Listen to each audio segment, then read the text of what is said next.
petani produktivitasnya biar bagus, alatnya yang bagus seperti apa, yang terjangkau, sehingga gak harus selalu beli dari luar gitu kan. Atau kemudian nah ya diciptakan sendiri melalui BRIN itu kalau menurut aku. Tapi yang dari nanti anak muda kebutuhan untuk fasilitasnya meskipun lewat proposal siap di ACC ya Teh? Insya Allah. Setuju guys. Oke Bayu ini aman ya. Terakhir gimana?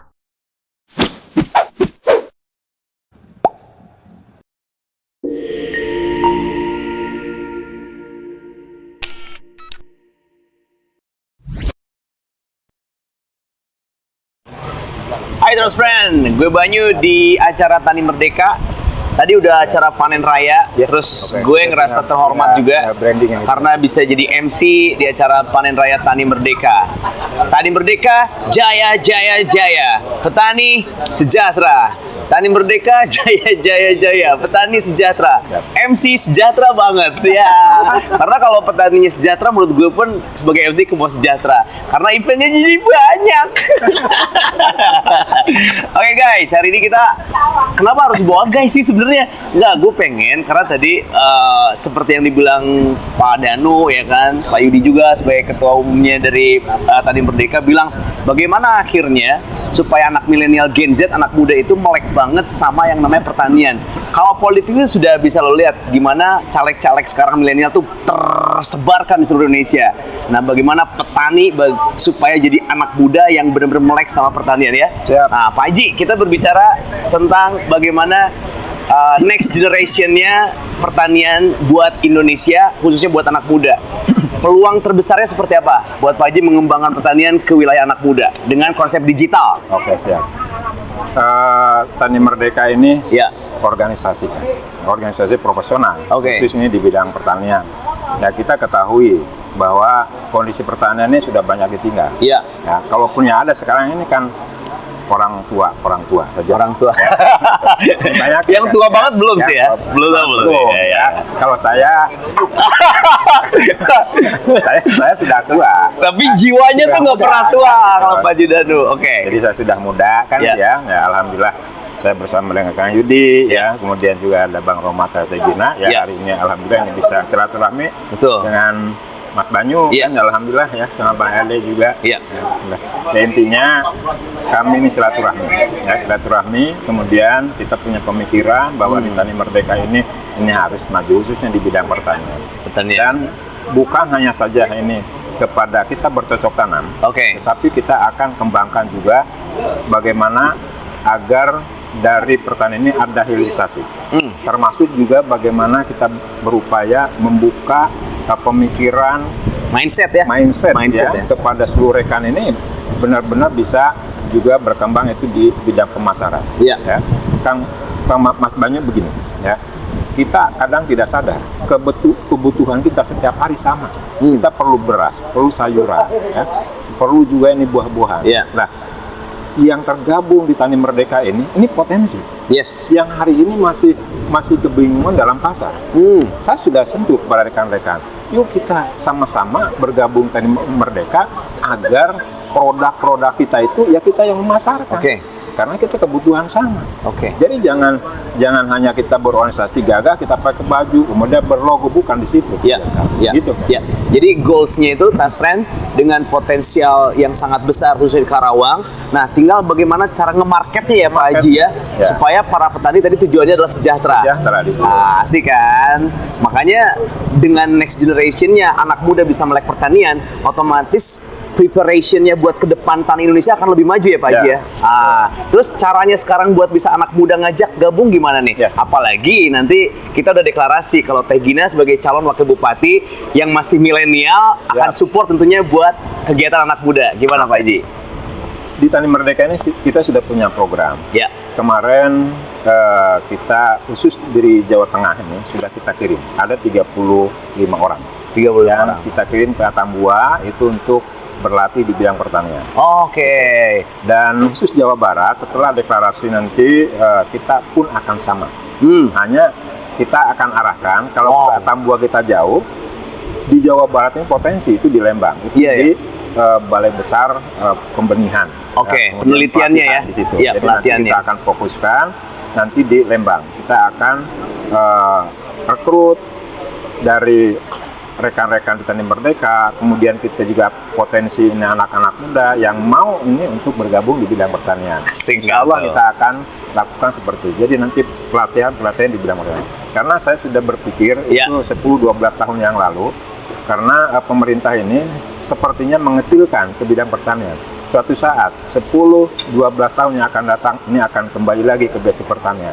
Buktinya hari ini terbukti. Yes. Kenapa? Karena tadi dengan kondisi hari ini saja di kejadian El Nino ini banyak kekhawatiran pemerintah, banyak kekhawatiran kekurangan pangan gitu, Pak Ketua ya. Maka semua stakeholder dari pusat sampai ke daerah ini benar-benar memperhatikan pertanian. Ini kesempatan kita.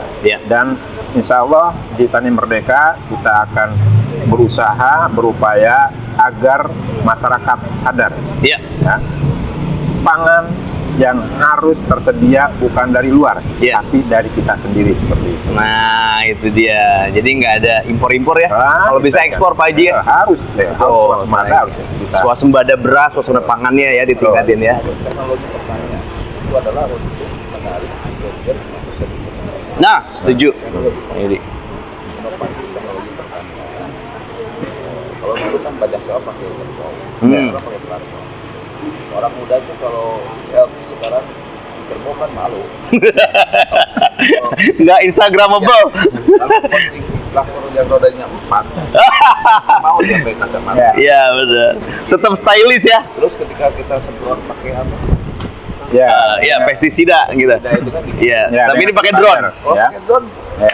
Saya rasa pertanian itu harus upgrade. Setuju. Memikir Setuju. petani harus upgrade. Oke. Kalau tidak upgrade kita ketinggalan. Nah ini pertanyaan ini cocok buat calon Wakil Bupati Karawang. Tepuk tangan dulu dong Teh Gina. Nih kita dukung. Oke Teh, jadi seperti yang tadi Kang Yudi bilang, bagaimana akhirnya kita sinkronisasikan nih supaya anak Gen Z ini pertama melek digital juga jelas ya kan. Boleh kita nanti bikin konten di sawah seperti apa, tetapi dengan fasilitas yang memang anak Gen Z suka Teh. Contohnya tadi pestisidanya dengan yang manual seperti itu mungkin dia akan malas ya Kang Yudi ya. Tapi dengan drone seperti itu. Nah, ada betul. Menurut Teh Gina seperti apa? Silakan Teh. Ya, tentunya saya juga sangat support sekali. Artinya kita harus meningkatkan alat mesin pertanian yang lebih modern gitu ya Bapak ya.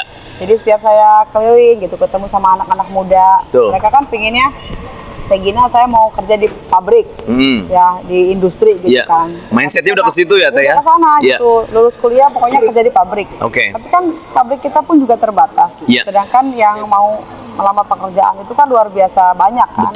Betul. Itu saya selalu menyampaikan kepada mereka bahwa tidak ada solusi lain. Kalau kalian terus berharap kepada kawasan industri, di pabrik, itu akan sangat sulit sekali untuk mengembangkan potensi ke depan. Gitu. Maka dari itu saya sebagai anggota DPRD Provinsi Jawa Barat yang juga mungkin masih dikatakan milenial, saya sangat support sekali bahwa adik-adik saya ini yang usia milenial ini untuk bersedia dan semangat kembali ya untuk turun ke pertanian di daerahnya masing-masing mengembangkan pertanian.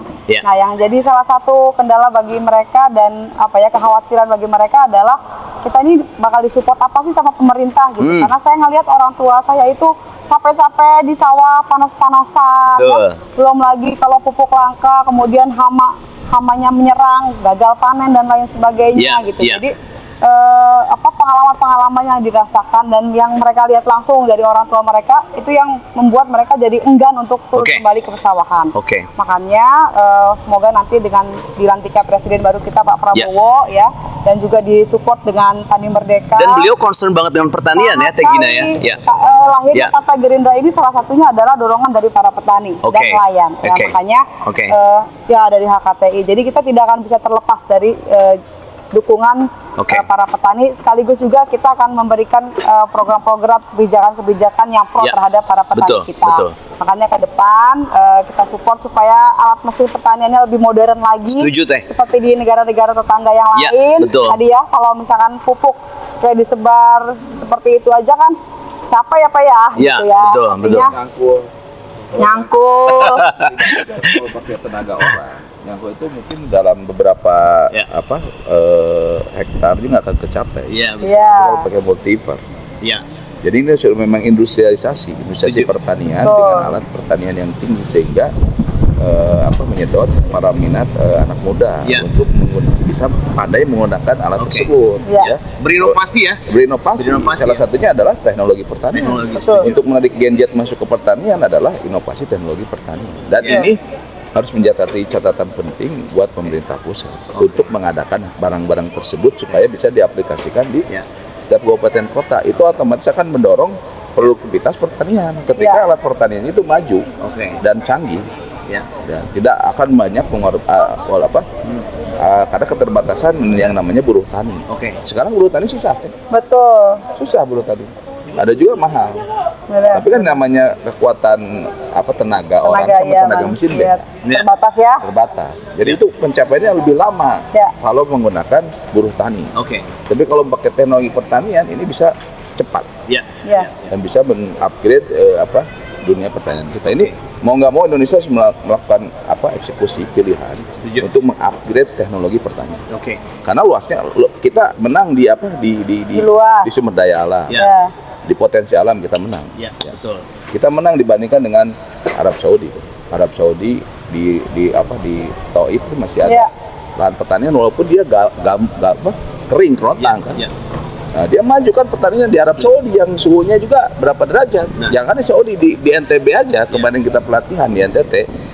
Itu bawangnya lebih besar yang dari Brebes dengan yang di NTT besar yang di NTT. Karena ada teknologi tadi pembuatan pupuk organik dan sebagainya. Itu kan diinovasi. Ternyata pupuk itu kita tergantung pada pupuk kimiawi hari ini. Sementara setelah kita dilakukan training di sana di Antambua, Tani Merdeka, yang namanya pestisida itu tidak harus beli, tumbuhannya ada di sekitar kita tuh. Cuman itu kan pengetahuannya nggak tahu masalah. Ketergantungan terhadap beli pestisida, beli urea. Padahal urea itu ada di sekitar kita. Yang setiap makanya perlu ada kerjasama dengan BRIN, Badan Riset Inovasi Nasional. Nah, mereka yang meneliti bagaimana nih petani produktivitasnya biar bagus, alatnya yang bagus seperti apa, yang terjangkau, sehingga nggak harus selalu beli dari luar gitu kan. Atau kemudian, diciptakan sendiri melalui BRIN itu kalau menurut aku.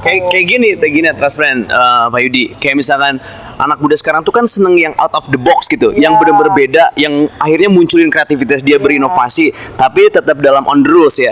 Let's say gini, dalam dunia pendidikan, sekarang betapa banyaknya program-program khusus atau apapun diadain by Zoom. Jadi nggak repot dengan datang ke tempat les atau seperti apa. Dalam dunia dagang, mungkin dulu anak muda banyak malu untuk dagang. Sekarang dengan TikTok Shop, berapa anak muda yang cepat kaya. Pelaku masyarakat sudah berubah ya. Nah sekarang gimana caranya kita membuat tani itu keren loh, dengan mengupdate informasi, teknologi, bahkan caranya. Gimana menurut Gina? Oke nggak tuh? Sangat baik sekali. Makanya pertama support pemerintah. Kedua harus pendampingan, jangan lupa. Pelatihan juga gitu kan, biar program apapun yang pemerintah nanti berikan untuk anak muda khususnya untuk pertanian, pendidikan dan lain-lain bisa teraplikasikan dengan baik gitu. Kadang kan anak-anak juga tidak mendapatkan informasi yang cukup ya. Ada program-program pemerintah yang bagus-bagus itu. Betul. Khususnya anak-anak milenial melalui penguasaan teknologi yang mereka miliki. Gitu. Apalagi dengan makin banyaknya konten kreator, bagaimana akhirnya mereka bikin konten di pesawahan, di pertanian yang dibikin sekece mungkin. Tetapi yang nanti anak muda kebutuhan untuk fasilitasnya meskipun lewat proposal siap di ACC ya Teh. Setuju guys. Oke Pak Yudi, aman ya. Terakhir gimana Pak Yudi? Masalah pertanian ini tidak berdiri sendiri ya. Pertanian ini tidak berdiri sendiri. Semestinya tuh ada sinergitas antara kementerian lainnya. Hari ini mungkin anak kita kan taunya makan. Apa yang dimakan dia nggak tahu. Dia makan yang penting disuapin orang tuanya.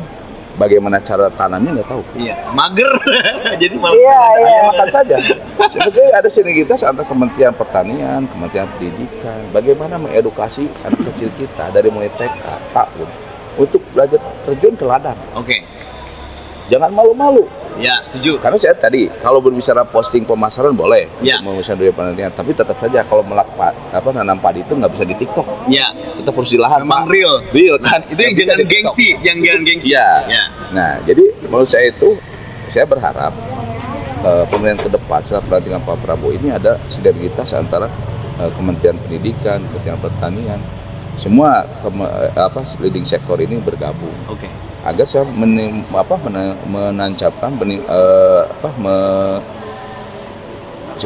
menanamkan jiwa kecintaan terhadap petani. Iya. Itu harus dari nol. Iya, Dari PAUD gitu. Dari PAUD. Bagaimana cara ikut main lah cepat bahasa sekarang jadi aneh kok. Yang biasa itu jadi aneh ketika anak kecil sekarang main di sawah. Yang biasa anak-anak orang kaya disuruh nanam kangkung atau nanam genjer di padi, kan orangnya upload nih, kan jadi asik. Benar. Tapi anak kecilnya kayak edukasi, oh gini, cara nanam kangkung itu, oh gini cara nanam jagung itu. Betul. Nah itu harus kurikulumnya harus dibahas. Setuju. Dunia pertanian itu masuk. Learning by doing gitu ya. Learning harus diedukasi dari awal. Setuju. Ini harus dirubah mindset kita. Mindsetnya, ya. Jangan kita terlalu teknologi, tapi juga tidak mencintai. Kalau mencintai dimasukkan dalam kurikulum pertanian, dalam pendidikan, itu akan jadi hebat ke depan. Jadi tidak akan malu jadi petani. Masuk ke subpendidikannya juga ya. Iya. Jadi harus sinergis Kementerian Pendidikan dan Pertanian. Jadi dari awal, mumpung pelantikan baru nih, ada perubahan. Jadi tidak bisa berdiri sendiri kayak kemarin petani susah cari air menghadapi El Nino. Petani cari air sumbernya di mana? Ternyata sumbernya di PUPR. BBS nggak, gara-gara dia nggak mau buka keran, berapa ribu petani yang mati. Lantas pertanyaan kita, ngapain PUPR bikin saluran kalau bukan buat petani, buat mensejahterakan masyarakat? Dia berpikirnya untuk area listrik. Kan ada presentasinya. Yang harus kita dimusyawarahkan bersama antara Kementerian Pertanian dan Kementerian PUPR. Itu dengan kebijakan sedikit yang mati berapa ribu hektar yang tidak teraliri. Ini jangan ego sektoral lah. Saya berharap tuh untuk masalah kesejahteraan petani, apalagi Pak Prabowo ada istilah kedaulatan pangan, berdaulat dari secara pangan untuk ke depan. Ini 4 kementerian ini harus sinergis. Kementerian Pertanian, Pendidikan, PUPR. Karena anggarannya terbesar ya. Dari APBN kita ya hari ini yang cukup besar tuh 4 anggarannya. Pendidikan, Pertanian, PUPR, dan juga kesehatan. Ini sinergis. Karena bagaimanapun satu aja pincang ini akan mempengaruhi. Kalau ego sektoral ya udah mati petani. Kayak BBS nggak mau buka keran ini, keran saluran irigasi, berapa ribu hektar yang mati ke sana. Oh nggak bisa, ini kewenangan saya. Ini jangan ego. Karena program presiden tidak bisa ditolak dong. Harus dilaksanakan. Gitu. Jadi harus sinergi. Ya. Jadi buat main care-nya dari Pak Yudi tadi disampaikan adalah bagaimana si pertanian ini masuk ke kurikulum pendidikan. Buat soul care-nya bagaimana akhirnya nanti dalam dunia pendidikan ini ada ekstrakurikulernya yang bisa turun ke lapangan supaya anak-anak PAUD, anak TK bisa cinta benar-benar di hatinya. Tapi buat skincare-nya santai, ada Teh Gina nanti. Kalau supaya tetap glowing, anak Gens itu nggak mau kelihatan itu ya Pak Yudi. Nanti sangat mantap. Ya. Kampung. Apa yang dimakan? Tidak tahu tanamnya, cara tanamnya. Terlagi. Siap. Oke, Pak Haji, sebelum pamit ada yang mau ditambahin, silakan. Ya, terima kasih Mas Banyu ya.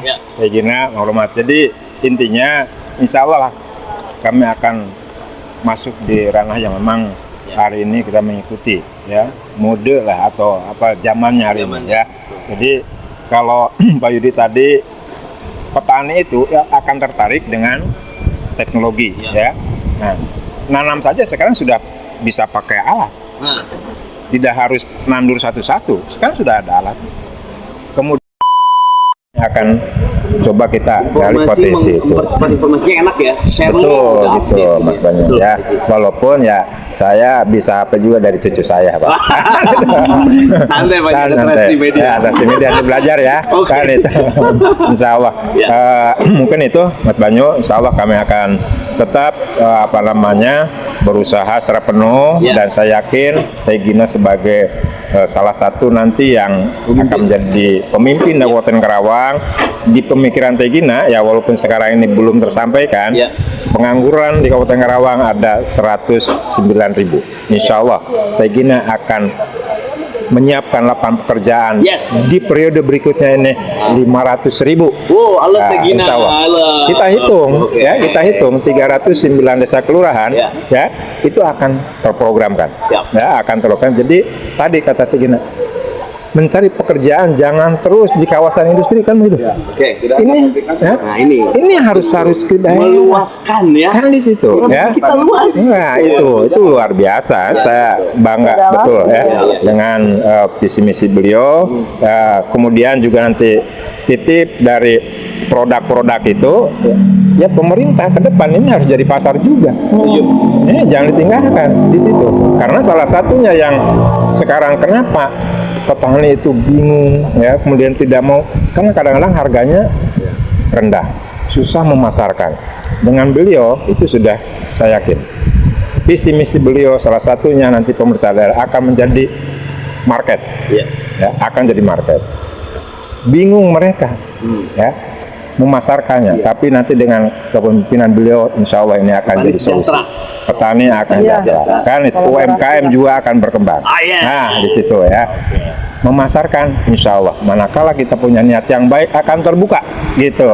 Oke Mas Bayu, I love you Pak Haji Danu. Tepuk tangan dulu semua ya.